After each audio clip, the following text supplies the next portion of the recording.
South Korea has managed to stabilize its number of new coronavirus infections, and now it's working to prevent a second wave. But there's an increasing risk for people who are ignoring their quarantine orders, so the government's announced severe new penalties for quarantine breakers.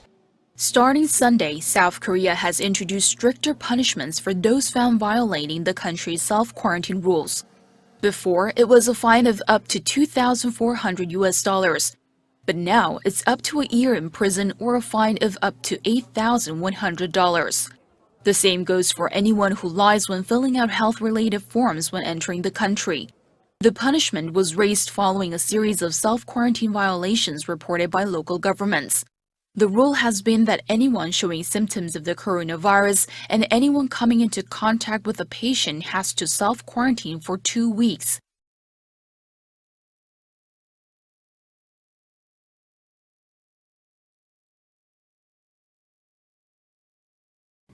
Well, this case is just an example of how normal life in France has really been turned on its head. Going to hospital, for example, of course, clearly isn't happening the way that it normally would. Now, this is not a part of France that has seen the most serious cluster of cases, but nonetheless, hospitals are really stretched across the country. So that means that those who are in critical care today may be in hospital for a shorter period of time. Some of those with more minor injuries may not be taken to hospitals at all. Now, as for mourning for those two people who've lost their lives, certainly that won't take place in a normal context either. Only 20 people, according to a government directive last month, can attend funerals, and that includes just immediate family. Cremations need to take place behind closed doors. Only 5 people can come to cremation services.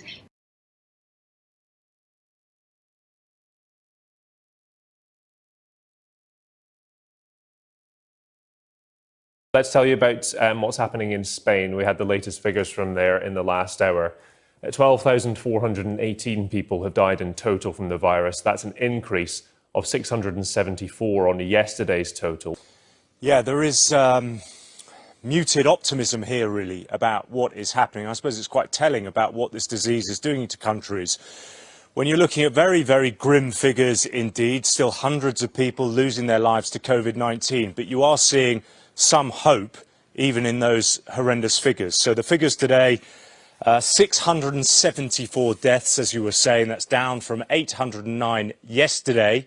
That's the lowest level that this country has seen in 9 days. Remember, they had that record high on Thursday, passing that grim milestone of 10,000 deaths, 950 recorded on Thursday.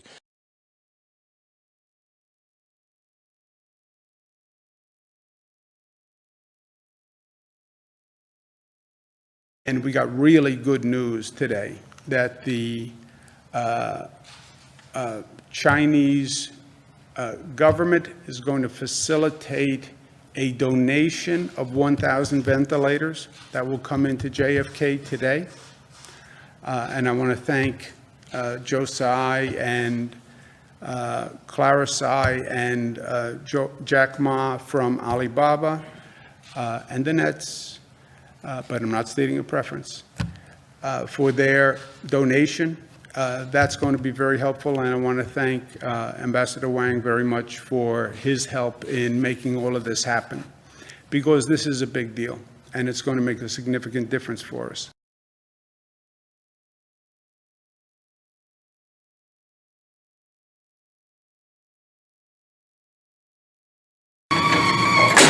With cells that leave little room for social distancing and a lifestyle particularly prone to the spreading of infectious disease, advocates for the nation's more than 2 million inmates are sounding the alarm about the coronavirus in jails and prisons. People live in very close quarters, sleep in very close quarters, eat in very close quarters, are constantly engaging with each other in ways that it's impossible to stem. Additionally, you have staff coming in from the outside, corrections officers, healthcare workers, who are bringing the virus with them, bringing the virus out. And that's why many officials have called jails and prisons petri dishes.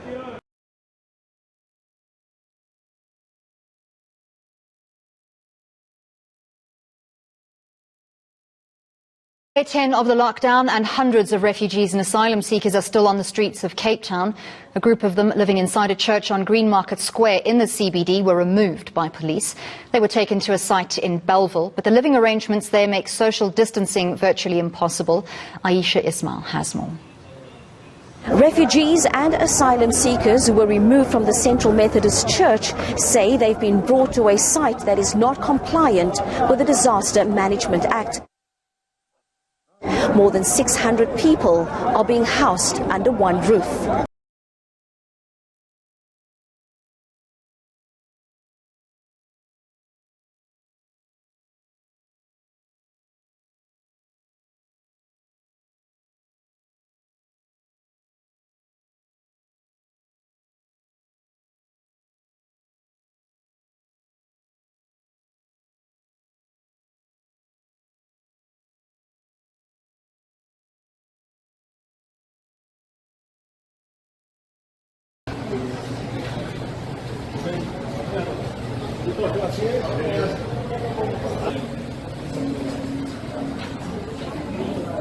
Temos uma missão: salvar vidas sem deixar para trás os empregos.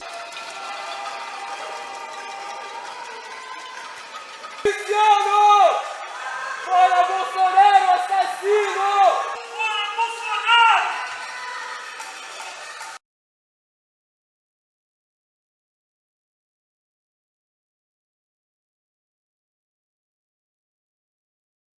Average of 15 to 20 people die from COVID-19 every day in Indonesia. President Widodo has been criticized for his slow response in dealing with this outbreak, especially for not doing enough rapid tests. In West Java, for example, only 15,000 tests were done out of 48 million people. Nearly 700 of those came out positive. According to the health ministry, Indonesia has 2,800 hospitals and around 320,000 hospital beds. They are being overwhelmed by patients. They're having troubles providing beds, ventilators, protective gear, medical equipment, and in some hospitals, even a lack of doctors.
Now, over the past 24 hours, security forces have eliminated 9 terrorists in Jammu and Kashmir. 5 terrorists have been killed in an ongoing anti-infiltration operation in Kupwara district. The terrorists were attempting to infiltrate across the line of control, taking advantage of the bad weather, is what is reported. In this operation, 1 soldier has been martyred and 2 more have been critically injured.